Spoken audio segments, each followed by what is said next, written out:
Radhe Radhe friends. आज की इस वीडियो में मैं आप सबको हरितालिका तीज व्रत की कथा सुनाने के लिए जा रही हूँ। हरितालिका तीज की कथा को सुनने व पढ़ने मात्र से भगवान शिव और माता पार्वती का आशीर्वाद प्राप्त होता है। सुख और शांति और समृद्धि में वृद्धि होती है। यह कथा बहुत पवित्र मानी जाती है, इसलिए इस दिन हरितालिका तीज की कथा अवश्य सुननी या पढ़नी चाहिए।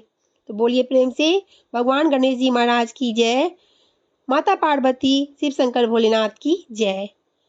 जिनके दिव्य केशों पर आग के फूलों की माला शोभा देती है और जिन भगवान शंकर के मस्तक पर चंद्र और गले में मुंडों की माला पड़ी हुई है, जो माता पार्वती दिव्य वस्त्रों से तथा भगवान शंकर दिगंबर वेश धारण किए हुए हैं, उन दोनों भगवानी शंकर को नमस्कार करता हूँ। कैलाश पर्वत के सुंदर शिखर पर माता पार्वती जी ने महादेव जी से पूछा, हे महेश्वर, मुझसे आप वह गुप्त से गुप्त बातें बताइए जो सभी के लिए सरल और महान फल देने वाली है। हे नाथ, यदि आप मुझसे प्रसन्न हैं तो आप मुझे दर्शन दें। हे जगतनाथ, आप आदि, मध्य और अंत रहित हैं। आपकी माया का कोई पार नहीं है। आपको मैंने किस भांति प्राप्त किया है? कौन से व्रत, तप या दान के पुण्य फल से आप मुझको वर रूप में मिले? महादेव जी बोले, हे देवी, मैं आपके सामने उस व्रत के बारे में कहता हूँ जो परम गुप्त है। जैसे तारागणों में चंद्रमा और ग्रहों में सूर्य, वर्णों में ब्राह्मण, देवताओं में गंगा, पुराणों में महाभारत, वेदों में साम और इंद्रियों में मन श्रेष्ठ है, वैसे ही पुराण और वेद सब में इसका वर्णन आया है, जिसके प्रभाव से तुमको मेरा आधा आसन प्राप्त हुआ है।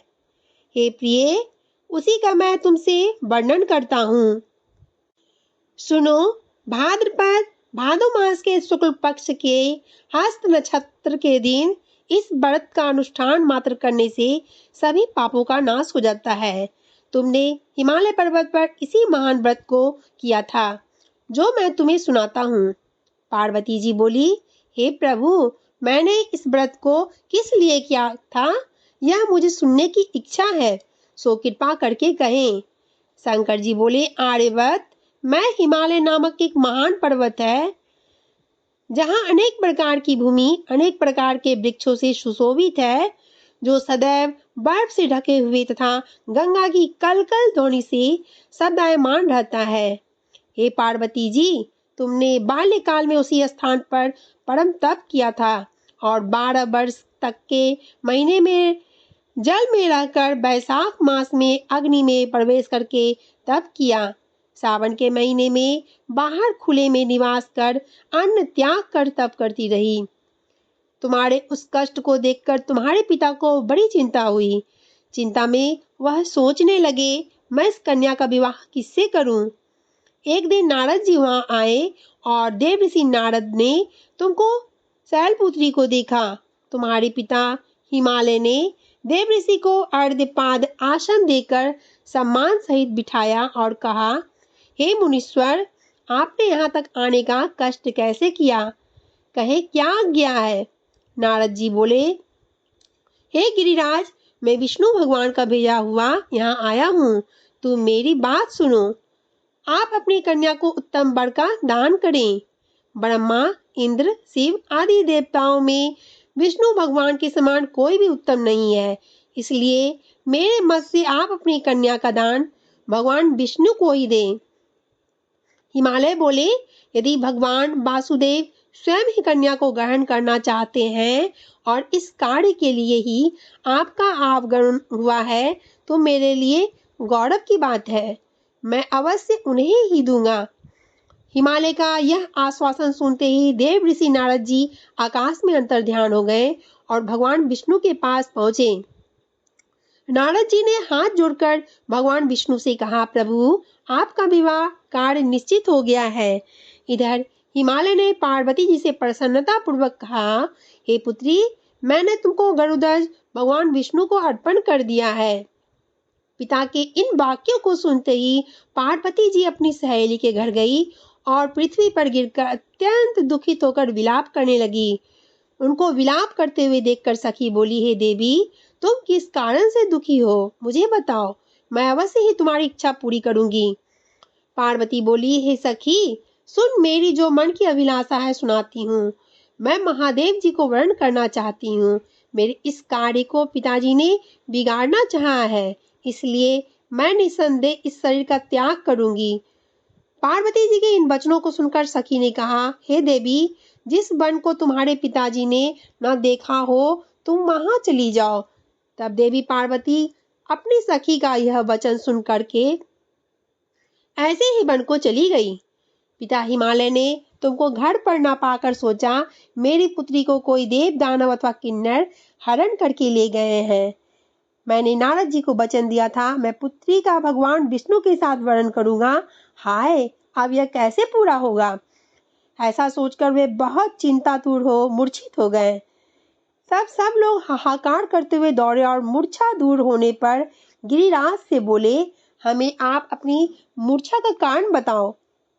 हिमालय बोले, मेरे दुख का कारण यह है, मेरी रत्न रूपी कन्या को कोई हरण करके ले गया है, या सर्प ने काट लिया है, या किसी सिंह ने मार डाला।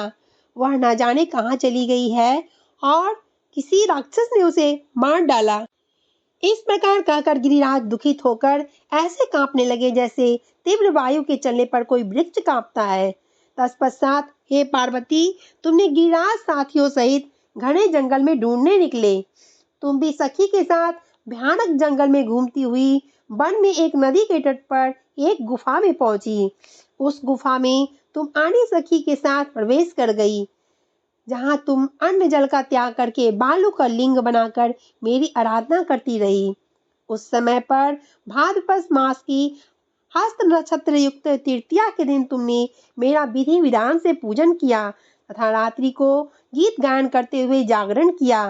तुम्हारे उस महाव्रत के प्रभाव से मेरा आसन डोलने लगा। मैं उसी स्थान पर आ गया जहां तुम और तुम्हारी सखी दोनों थी। मैंने आकर तुमसे कहा, हे ब्राह्मणे, मैं तुमसे प्रसन्न हूँ। फिर तुम मुझसे वरदान मांगा। तब तुमने कहा कि हे देव, यदि आप मुझसे प्रसन्न हैं तो आप महादेव जी ही मेरे पति हो। मैं तथास्तु कह के कैलाश पर्वत को चला गया और तुमने प्रभात होते ही मेरी उस बालों की प्रतिमा को नदी में विसर्जित कर दिया। हे सुबह, तुमने वहां अपनी सखी सहित व्रत का पारायण किया। इतने में तुम्हारे पिता हिमवान भी तुम्हें ढूंढते ढूंढते उसी घने जंगल में आ पहुंचे। उस समय उन्होंने नदी के तट पर दो कन्याओं को देखा तो ये तुम्हारे पास आ गए और तुम्हें हृदय से लगाकर रोने लगे। बोले, बेटी, तुम इस सिंह व्याघ्रादि युक्त घने जंगल में क्यों चली आई?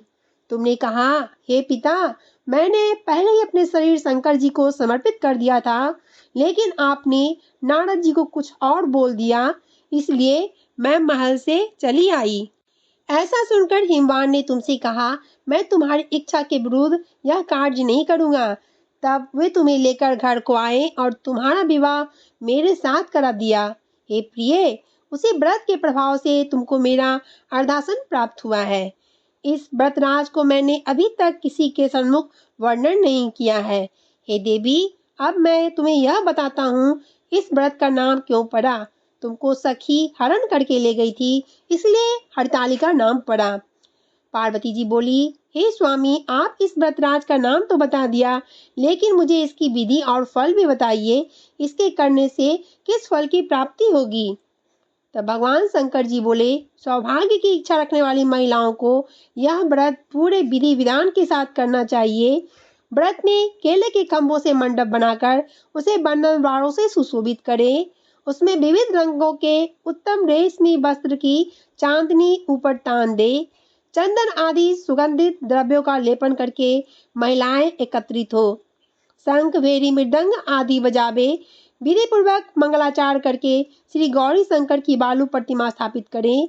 फिर भगवान शिव पार्वती जी का गंध, पुष्प, धूप आदि से विधि पूर्वक पूजन करें।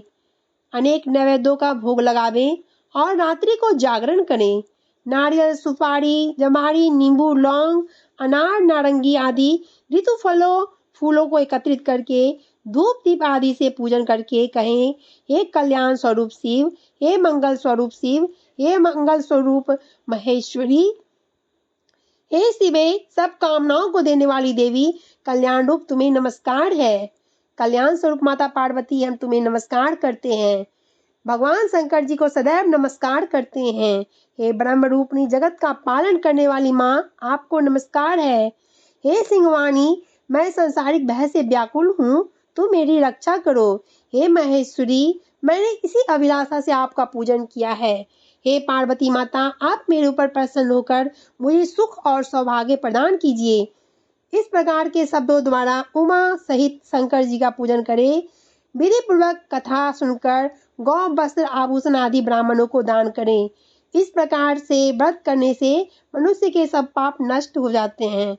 तो आई होप फ्रेंड्स, आपको मेरे द्वारा बताई गई ये कथा अच्छी लगी होगी।